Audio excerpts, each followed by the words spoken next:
Well, as far as for myself, it doesn't make any difference, whether people believe me or whether they don't. No, like I say, it's up to the individual whether they believe us or they either believe us or they don't believe us. And it's immaterial to me. Flatwoods is a nice country community that everybody knew everybody.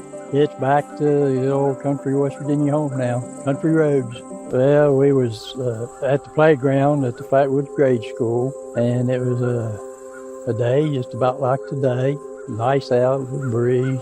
And while we was playing, we seen this ball of fire come across the sky. This big flaming thing went over, and it looked like it landed right on the other side of the ridge. So we all went running up to see what it was. It was Eddie, myself, Neil Nunley, Teddy Neal, Gene Lemon, Mother, and Tommy Harr. Tommy Harr was just a little squirt, I guess you would say, at that time, and he was in the back and short, and he didn't see anything. It wasn't like a shooting star or anything real fast. I mean, it was like floating down, but it looked like a ball of fire, and it come down and over the ridge to where we could tell it went down, just over that ridge there, and we knew that land, and there was a flat up there, so but hey, look at that, you see that shooting star or whatever, hey, it might have gold on it, let's go check it out. We have to walk right by the house to go up the road where we was going, and we picked up my mom, and that's where he was a distant cousin, he was there visiting. Gene Lemon, he was the older one. He was actually, I think if I remember right, in the National Guards at the time. We just explained to him we saw something looked like it landed up over the hill, and they decided to go with us. Until we got up to where there was trees and brush and stuff, and then we slowed down. It was just dusk when we started. The time we got there and in the woods, it's certainly darker than the open field. And so we slowed down like to a walk. Going up the hill, we just went up the hill, and we didn't know, like I said, we didn't know what to expect, what we was looking for. And we just got up there at a certain point, and there it was. And then we come to that gate, and an old wooden gate, wooden boards. And that's when we seen the thing. And that's when we saw it, I don't know, maybe half a mile from the house where we was playing football. A big tree, where we seen it. And that's how we estimated 12 feet tall from where it was to the first limb on that tree. The tree's dead and gone now. What I saw, it looked like the B-2 rockets that the Germans flew over and hit London with. That's what it looked like, almost exactly. Of course, when we saw it, everybody was petrified. You don't remember a whole lot. The point I want to get across is it was nothing alive, and it was a mechanical thing. It was pointed at the top, and it had portholes, which I've said in every interview I ever had. It looked like on a ship, porthole, and in behind that porthole there was light.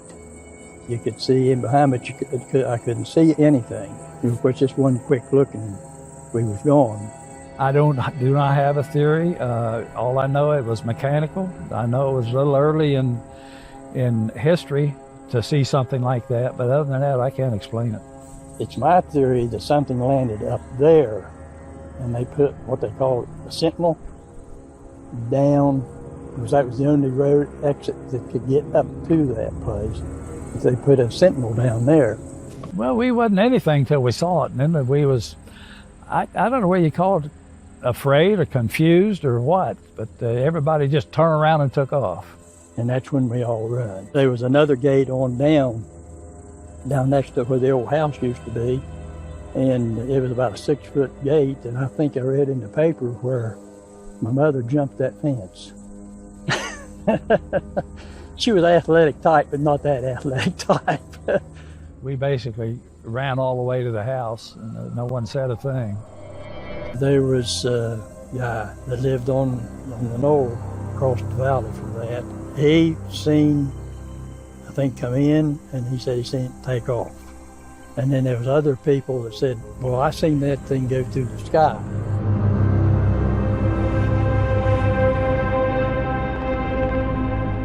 I remember going up the next morning, and there's a lot of oil on the ground and some skid marks. All the people that was there took pictures of it and took samples of the oil and stuff like that. Never did hear anything back from the samples of the oil, so don't know what that was. They was paid, somebody paid for a trip to New York to be on a TV show. That was paid for, but she didn't get paid any money. Everything was paid for. I watched it, but back then the TV was new and it was so snowy you couldn't see much. And the only thing I remember about it was that's where they give it the name of the green-eyed monster. You seen something up there, you don't know whether it's still there or whether it left.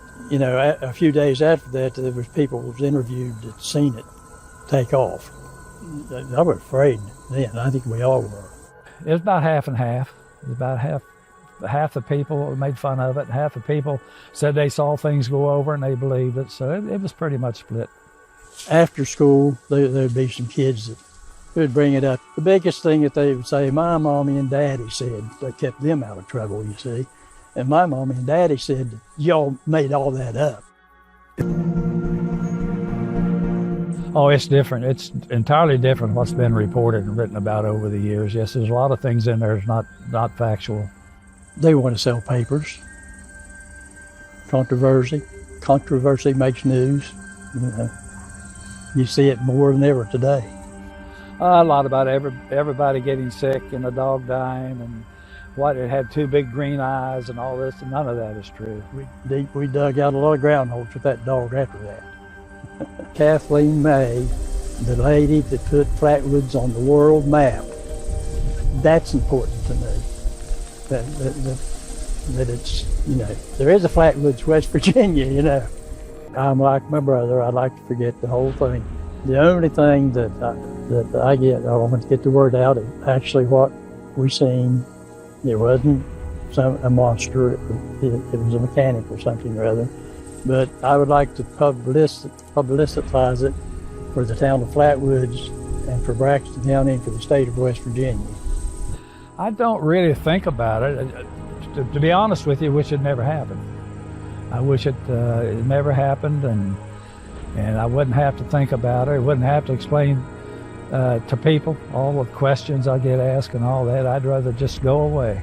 It's something you can't prove, and it just all comes down to trust, and there's just no point in talking to everybody about it.